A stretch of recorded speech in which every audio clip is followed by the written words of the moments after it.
Je suis contente de vous retrouver aujourd'hui. On est un lundi. Je reviens d'un rendez-vous avec ma fille du CLSC. Ma fille est avec sa mamie qui est juste à côté. Donc j'en profite pour vous tourner un petit podcast parce que j'ai été très occupée dans les dernières semaines et j'ai pas eu beaucoup de temps. Donc on en profite. Alors ça sera pas une super longue épisode podcast aujourd'hui parce que je n'ai pas eu extrêmement beaucoup de temps pour tricoter. Alors je vais vous montrer un petit peu les derniers projets, puis vous parler d'un podcast que j'aime beaucoup, que j'ai découvert dans les derniers mois.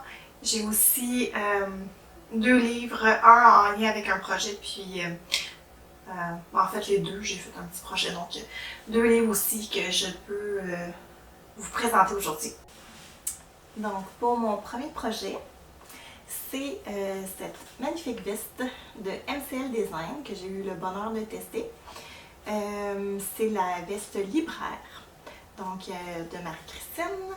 Et puis je l'ai faite dans un fil worsted, mais je crois qu'elle... Je l'ai faite dans un fil worsted parce que je n'arrivais pas à atteindre l'échantillon qui était plus pour un fil hareng. Si je me trompe pas. Parce qu'elle, c'était du Cartif cachemire où il y avait une laine de drops. Mais bref, je l'ai faite en worsted. Quand ma première version, celle-ci, c'est ma deuxième version. Donc, ma version que je considère parfaite pour un test, j'avais débuté une version qui est ici, avec de la Lion Brand Fisherman's Wool. Puis l'échantillon était beaucoup trop grand. Mais je me suis dit je vais continuer à tricoter, puis ça me fera une version un peu oversize.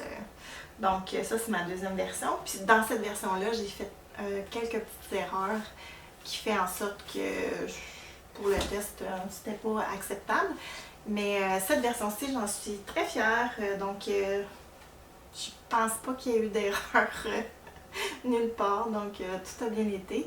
Puis je la porte déjà énormément, donc je me rappelle plus exactement c'est quand qu'il fallait terminer ce test-là, mais je le porte tout le temps. Même que ma laine a déjà commencé à boulocher un petit peu. Ça, je trouve ça décevant. Fait que j'ai hâte de voir si la première fois que si je rase, si ça va reboulocher ou si c'est juste comme une première fois là, qui fait en sorte que, bon, là, il y a comme un petit peu de résidu qui part, puis après ça, ça s'en va. Fait que c'est un gris qui a un petit peu de chocolat, puis la laine que j'ai utilisée, j'ai un autre écheveau ici, là, parce que c'est la même laine, Ancient Art Yarns, puis c'est la Lasco Worsted. Donc, ceux-là, c'est de la déca pour... que j'avais acheté au Knit City jadis là un bout. J'en avais 2 écheveaux, j'avais acheté ça pour faire un col, puis je sais pas pourquoi je l'ai jamais fait, donc à voir si je vais faire autre chose avec ces 2 écheveaux-là. Mais c'est pour le nom de la laine que je l'ai avec moi, donc c'est la Lasco Worsted, et c'était quelque chose damask steel, je pense, en tout cas acier, pour définir la couleur. Donc au niveau du patron, de la conception du patron, j'ai eu absolument aucun problème. Donc je recommande le patron, c'est un patron facile. C'est un morceau de base dans une garde-robe, donc on voit ici les augmentations. Les augmentations de l'autre côté, petit côte 1-1, puis on voit les augmentations aussi au dos. Alors, je vais peut-être juste vous insérer des photos. Ça, c'est ma version numéro numéro 2, qui est la bonne version, qui est faite exactement comme Marie-Christine le designé. Ensuite, Ça, c'est ma version que l'échantillon n'était pas respecté. Et puis, à cause de ça, j'ai fait des diminutions pour quand même ne pas avoir l'air trop perdu dedans. Donc, elle est un peu plus cintrée, elle revient vers ma taille. Et puis, j'avais pas assez je voulais passer de la laine que j'avais en stock. Donc, j'avais un écheveau de Lion Brand et j'avais quelques options pour mélanger avec cette laine-là. Donc, j'ai utilisé la Gilliatt ou Gilliatt de Dereron Natura en gris pour faire les côtes. Puis j'avais quelques laines aussi des brebis du bourrufage que j'aurais pu utiliser. Donc j'ai hésité, puis finalement je suis allée avec le gris, puis j'aime vraiment ça, ça fait vraiment un look un peu plus décontracté avec un t-shirt blanc en dessous. Moi je l'ai porté avec un col roulé blanc aussi. Donc, et puis j'ai fait un petit oiseau qui est un oriole de Baltimore. Je vais m'approcher pour que vous voyez. En broderie. Donc, je me suis essayée. Je sais pas si vous le voyez bien. Puis, c'est ça, je me suis amusée vu que j'avais fait des erreurs. En fait, l'erreur que j'ai faite est au niveau ici. Pourtant, c'est super bien expliqué, là. Mais ici, la manière que j'ai tassé mes mailles, j'ai fait... On est supposé de prendre nos 2 mailles, puis de les tasser, puis je les ai tassées une par une. Ce qui a fait comme un fil qui est tiré vers la droite, puis bon, ça m'agace un peu. Mais mon V est quand même très beau là, quand je le porte. Je pense que c'est juste une tricoteuse qui remarquerait. Ah oui, puis qu'est-ce qui m'est arrivé aussi dans cette version-là? Ah, vous ne serez pas fiers de moi. Attends une minute. Quand j'ai joint en rond,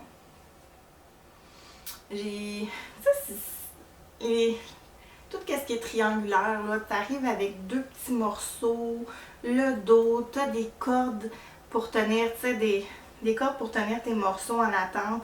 Puis à un moment donné, tu vois pas clair, puis j'ai twisté un des morceaux, donc celui-là ici était twisté.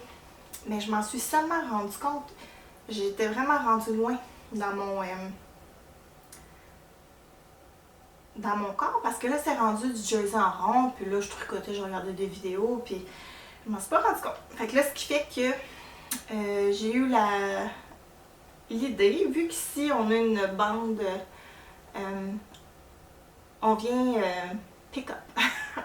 On vient reprendre les mailles ici, puis tricoter. Alors je me suis dit, ben c'est pas compliqué, je vais juste déprendre mes mailles et détwister et recoudre. Mais finalement, ce qui est arrivé, c'est que j'ai fait ça, mais je m'y suis pris du mauvais côté. Fait que là, ça l'a détricoté un petit peu mon rang ici. Fait que la finition, elle n'est pas parfaite, hein? Mais de toute façon, ce projet-là, il n'y avait rien de parfait. Donc, je m'en suis sortie quand même assez bien. Peut-être que je pourrais, je le porterai pas avec ce t-shirt-là nécessairement, mais je vais vous le montrer quand même, juste pour que vous ayez une idée de la différence entre les deux.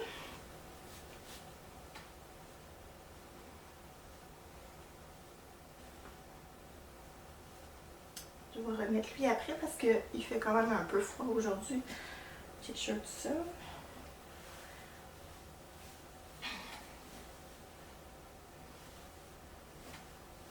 Donc, voyez-vous la différence? Là, ça a quand même fait une bonne différence. Donc, si dès le départ, j'avais choisi cette laine-là, puis mon échantillon, quand je l'avais calculé, parce que oui, j'ai vérifié mon échantillon, c'était comme une maille au-dessus. Puis là, je m'étais dit, je vais continuer puis je vais essayer de resserrer mon tricot un petit peu. Non, c'était pas une bonne idée. Finalement, on aurait dit que ça a même loussi un peu plus mon tricot. Puis finalement, ben, c'est ça. Je n'étais pas du tout sur l'échantillon. Fait qu'à un moment donné, j'ai dit, je le mets de côté. Je commence à tricoter la version avec exactement le bon échantillon pour le test. Puis après ça, je le finirai. Ce qui fait que j'ai fini mon gris en premier. Puis là, j'étais toute fière de moi. Tout avait super bien été. Puis là, j'ai peut-être pris trop de confiance pour lever. Puis ici, je me suis trompée. J'ai fait comme le mouvement d'un SSK. Là, donc, slip, slip, plutôt que slip deux ensemble. Puis ça m'a fait une petite barre au début. Mais quand même, c'est très joli. Puis, je sais pas si je vais peut-être faire d'autres broderies autour. Ou si je laisse juste un petit tutoriel de Baltimore. Je vous présente aussi le livre qui m'a inspirée pour faire ce petit oiseau-là. C'est vraiment je fais de la broderie, mais c'était la première fois que je m'essayais sur de la laine. Et c'est pas évident. C'est pas évident parce que, tu sais, je veux pas les mailles. Ça fait des trous. Hein? C'est pas comme un tissu où la trame est serrée. C'est vraiment plus lousse. Donc, voilà. Je vais juste remettre mon gilet. OK. Et vous parler de cet magnifique ouvrage aux éditions Laine Publishing. Embroidery on Knits. Donc, c'est de Judith Gumlick. Pas sûr c'est le même que ça se dit.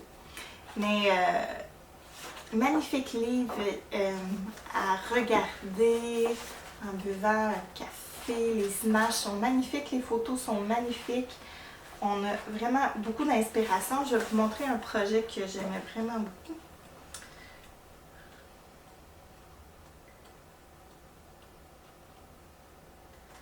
Il y en a plusieurs, là, mais il y en a un que moi j'aimais vraiment beaucoup. Parce que j'aime pas quand c'est trop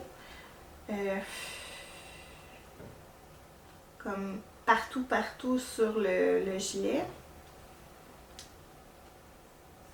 Mais ça, je trouve ça tellement beau, là. Donc, il y a comme un papillon juste dans le haut.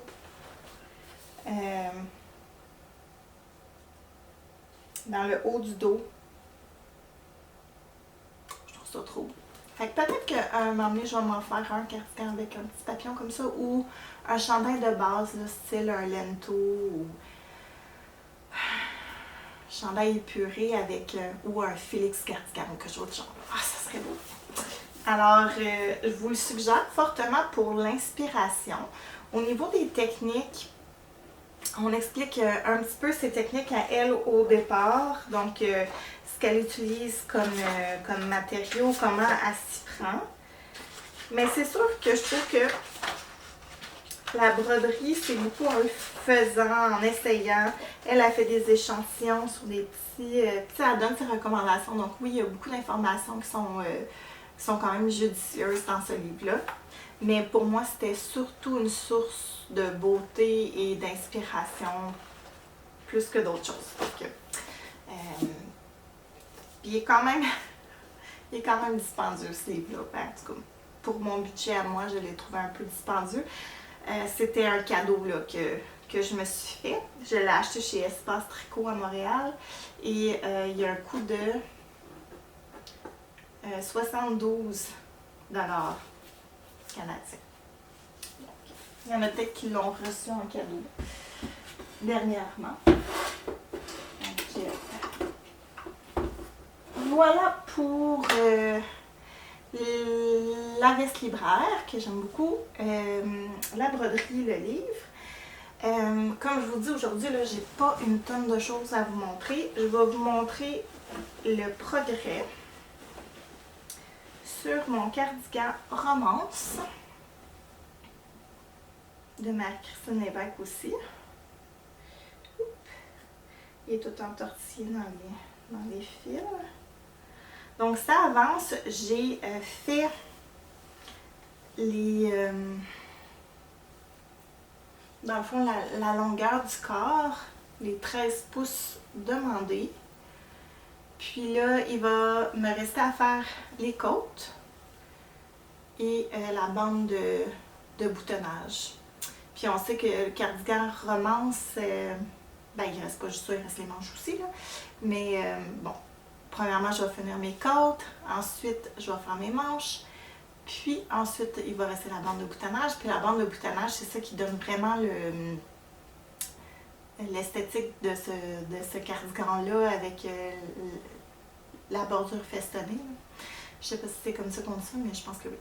Donc, c'est ça, là, je suis pris un peu dans mes aiguilles, là, mais j'ai tout fini le corps, donc je suis fière de moi. J'ai fait ça durant les vacances. Je suis allée chez de la famille et tout ça, puis ça s'est bien fait parce que c'était du tricot à plat, là. Quand même beaucoup de mailles pour faire le tour de mon petit corps. Puis, c'est ça. Donc là, ça va être la première fois que je fais ce type de manche-là, je pense, avec les manches montées, je pense que ça s'appelle. Ça va être la prochaine étape. Puis pour l'instant, je suis très contente du rendu de la laine et de la couleur. Donc c'était de la Mondine que j'avais acheté au Portugal avec une laine de Soyon Laine qui... Je ne me rappelle plus le nom de cette laine-là exactement. J'ai-tu l'étiquette dans mon... Oui, je l'ai. C'est une balle comme ça. Pas Soyon Laine, excuse-moi. C'est Soyez Laine. Soyez Laine. Et c'est 55% alpaga, 24% polyamide et 21% mérino. Donc, j'en ai acheté 2 pour faire le cardigan. Et puis, c'est comme une balle qui ne finit plus. Je vais vous montrer ma première balle. Oups! Ah oui! Je vais enlever ça là. Je vais vous montrer ma première balle où je suis rendue. Puis en plus, là c'est bon parce que ça me fait penser à un projet que j'étais en train d'oublier que j'avais fait et que je n'ai plus. Donc, je vais vous insérer la photo.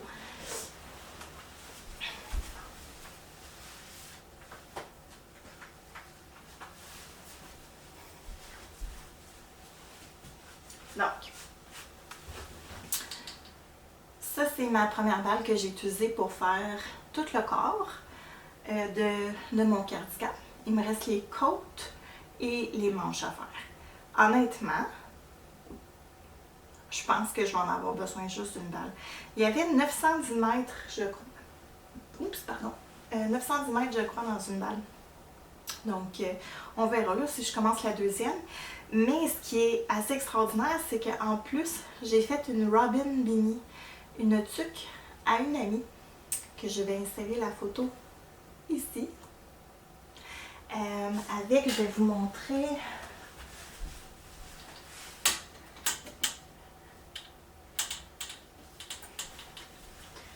Avec un mérino super wash que j'ai acheté. On voit-tu les belles couleurs? Que j'ai acheté au Club Tu. Donc j'ai une amie qui aime beaucoup la couleur violet, c'est sa couleur préférée.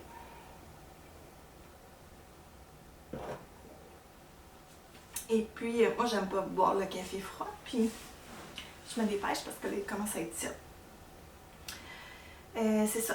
Donc j'ai vu cet écheveau-là au Club Tu, puis je me suis dit, d'après moi je n'ai assez pour faire ma tuque dans les 2 balles. Vu que c'était 910 mètres, je savais que j'en avais. Pour moi, un cardigan, c'est pas 1800 mètres. Je l'utilise pour remplacer mon mohair. Et la dame de Soyez Laine m'avait dit c'est plus fin que du mohair, alors regarde ça pour ton échantillon et tout, mais je suis à 20 mètres exactement comme le... Je viens de voir mon chien passer en courant avec de quoi dans sa bouche. C'est ça. Je arrive à 20 mètres exactement sur l'échantillon du cardigan romance. Et puis, j'ai pu faire une tuque, une Robin Beanie. Et là, tout mon cardigan. Il me reste les cordes et les manches, mais j'ai comme l'impression qu'elle est comme misère, elle est comme interminable cette balle-là. Fait que très contente, là, il va m'en rester une balle au complet.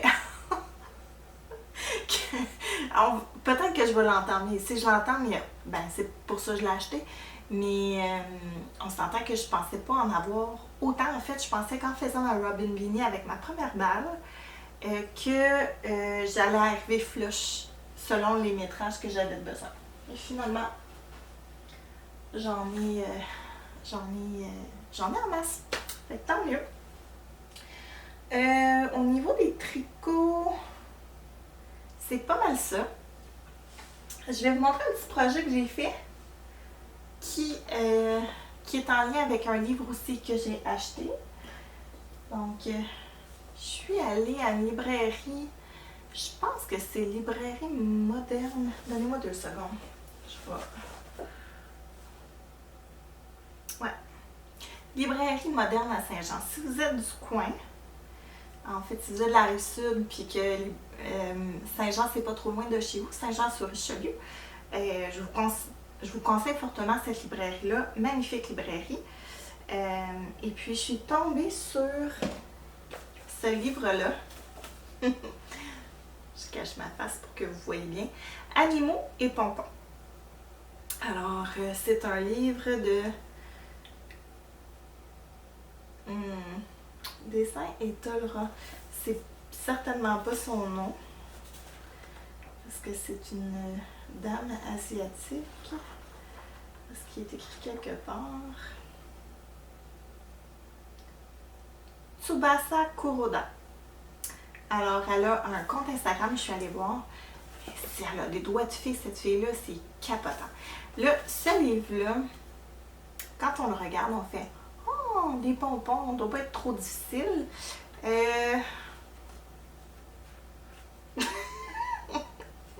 Quand même, c'est pas si facile que ça à faire. Je sais pas, j'espère que vous le voyez bien avec la lumière. Là.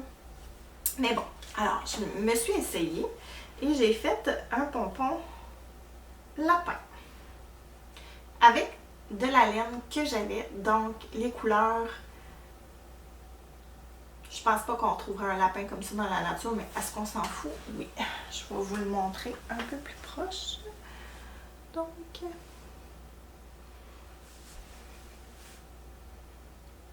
allez.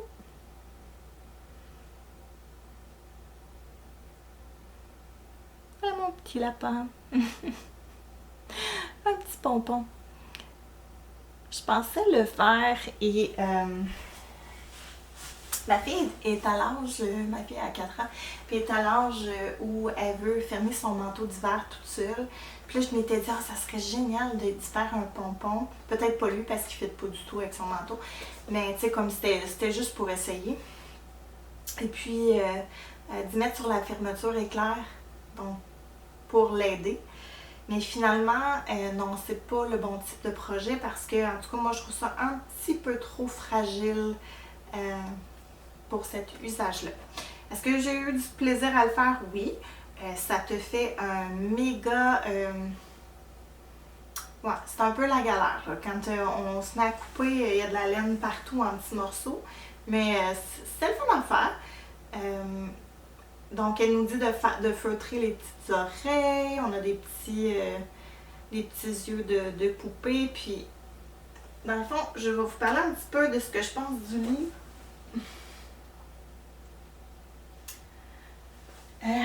J'ai quelques déceptions par rapport au livre. On a vraiment plein d'inspiration. Donc, au niveau de l'inspiration, on a des super belles grandes images. Vraiment mignonne. Ça donne le goût d'essayer. Regardez-moi ce petit mouton. C'est trop cute. Petit ourson.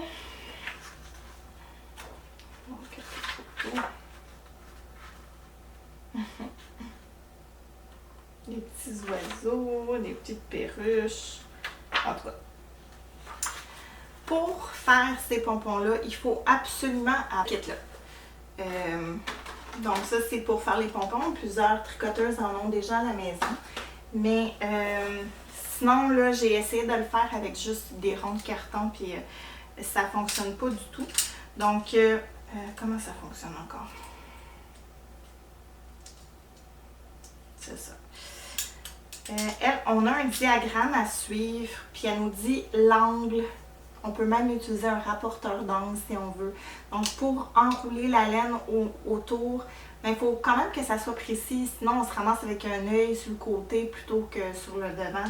Donc, on utilise une superposition de laine sur plusieurs couches qui forment notre petit animal. Puis là où j'ai un petit bémol, c'est que quand on arrive aux instructions pour faire chaque projet, mais il y en a juste deux qui sont vraiment... OK. On a l'ourson et le lapin qui sont détaillés étape en étape, là, comme ça. Mais après ça, on n'a plus les étapes pour les autres modèles. Donc là, vous voyez le lapin, on nous dit, tu sais, comment placer nos fils. Puis après ça, on a les étapes ici de ce que ça va avoir de l'air une fois que le pompon est coupé. Après ça, comment le tailler, les profils et tout ça pour qu'on voit bien qu'est-ce qu'on est censé faire. Malheureusement, pour les autres, elle a dû figurer qu'on savait où on s'en allait et qu'on serait capable de le faire tout seul. C'est quand même pas évident, là. Arrive à une perruche là, avec plusieurs couleurs. Ouais, c'est pas évident. Donc ça, c'est un bémol. Puis aussi, le format du livre, il est petit. Et les écritures, particulièrement à la première grille où on nous interprète là, le schéma, on a tout le temps un schéma pour enrouler les fils et le nombre de fils. Que j'espère que c'est pas trop long. Là. Désolée, la vidéo a coupé. Donc, ça demande d'avoir le bon type de laine. Si j'avais essayé au début un pompon avec de la 100% laine qui était comme très collante, puis pour le pompon, ça donnait pas l'effet. Il faut que la laine se sépare puis crée un effet de plusieurs petits fils. Donc, finalement, j'ai pris un restant d'acrylique que j'avais parce que j'avais pas envie de scraper de la belle laine, juste pour faire un test. Puis je pense que si j'en fais d'autres petits pompons, je vais toujours utiliser de l'acrylique. Je trouve que ça donne l'effet... le fil se défait en plusieurs petits fils, donc ça crée un plus beau pompon. Alors voilà pour, pour le livre de pompons. J'aurais dû faire un avertissement au début. Si les pompons ne vous intéressent pas, le pompon est tombé dans un sac à projet. Donc, pour mes projets futurs de tricot, j'ai l'intention d'arranger un chandail à Ross, un de mes premiers chandails tricotés. Donc, j'ai de la laine dans les teintes nécessaires en stache qui me restait et je vais le rallonger de quelques pouces pour faire, parce que je le porte tout le temps ce chandail là malgré le fait que j'aime pas qu'on voit ma petite bedaine quand je le porte. Donc je vais juste le rallonger. J'ai la laine, pourquoi je le ferais pas? Alors ça, c'est un projet que je me réserve tout de suite après mon cardigan romance. Super excitant. Et là, ensuite, j'ai le fameux chandail Moby Sweater de mon neveu qu'il faudrait que je recommence à tricoter. Parce que maintenant, j'ai plus de raison, je suis bien installée. Mais j'ai la chienne.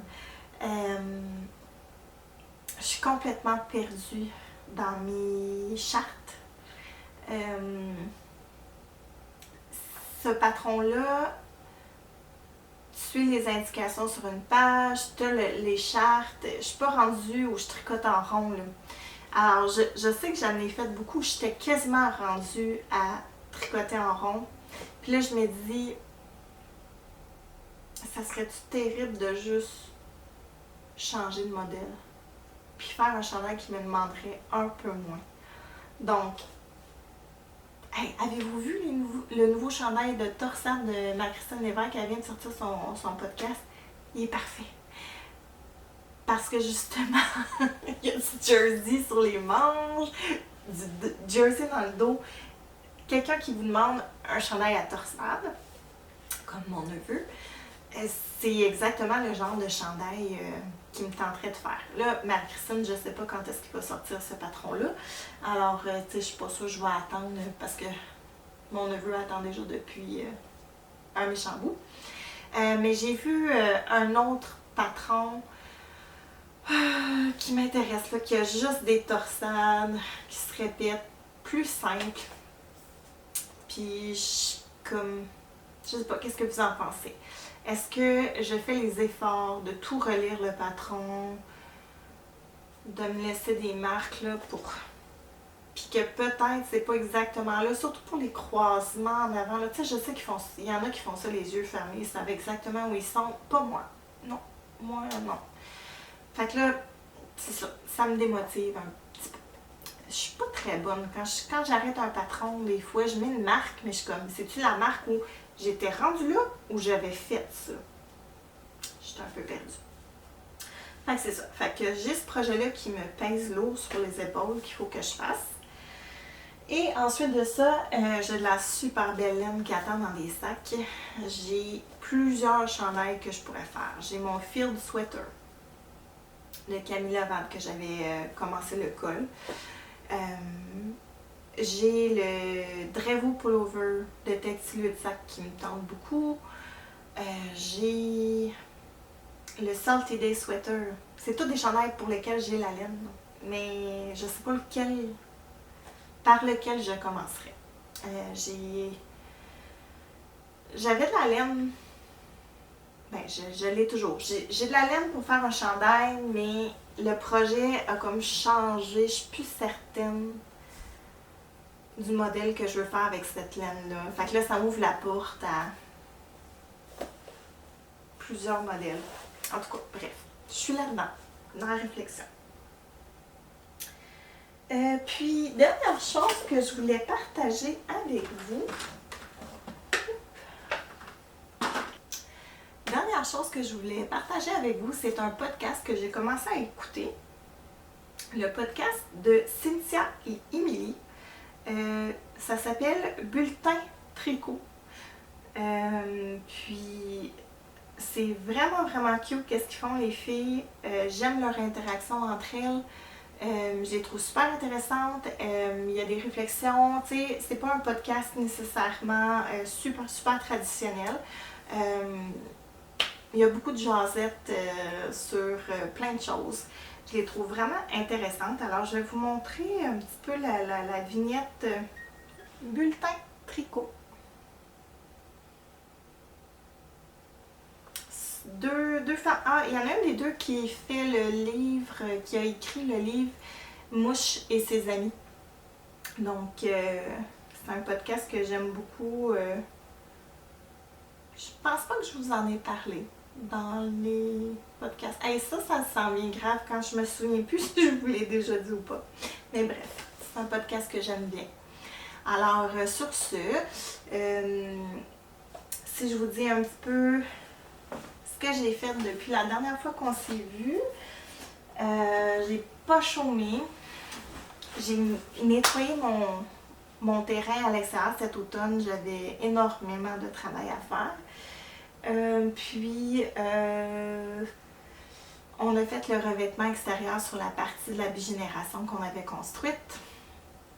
Donc, on a un revêtement de bois en plein hiver. Yay! Donc, on a fait ça. Puis, je suis en planification de mes semences pour le jardin cet été. Donc, je peux vous montrer vite là. J'ai comme...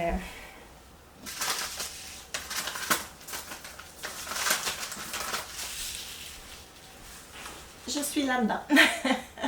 Peut-être que si vous êtes comme moi, vous êtes dans ce petit plaisir d'hiver aussi. Donc, je suis en train de planifier qu'est-ce que je vais faire pousser à l'extérieur le printemps prochain. J'ai juste hâte de faire ça. En même temps, j'apprécie l'hiver énormément et je trouve qu'il neige pas assez à mon goût. C'est mon opinion. Donc, j'espère que tout le monde va bien, que tout le monde a passé du bon temps en famille. Et puis, à bientôt! Bye!